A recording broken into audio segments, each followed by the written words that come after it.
বন্ধুসকল মোৰ আন এটি ভিডিঅ'লৈ সকলোকে স্বাগতম জনাইছোঁ আৰু আজি মই আহিছোঁ এখন বেংগলী বিয়া খাবলৈ আৰু আপোনালোককো দেখালোঁ আৰু বেংগলী বিয়াত আমাৰকৈ অলপ তেওঁলোকৰ নীতি নিয়মবোৰ অলপ বেলেগ ধৰণে কৰে আৰু কেনেকুৱাকৈ কৰে সকলো দেখাই থাকিম। ভিডিঅ'টো প্ৰথমৰ পৰা শেষলৈ চাই থাকিব আৰু কেনে পালে কমেণ্টত জনাব।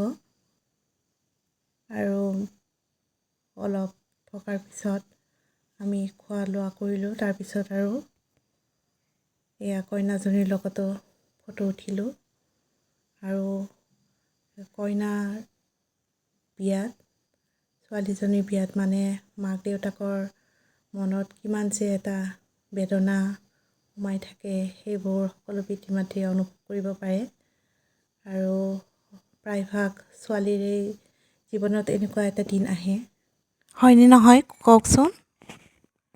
আজিলৈ ভিডিঅ'টো ইমানতে সামৰিলোঁ। আন এটি নতুন ভিডিঅ'লৈ পুনৰ আহিম। Bye bye.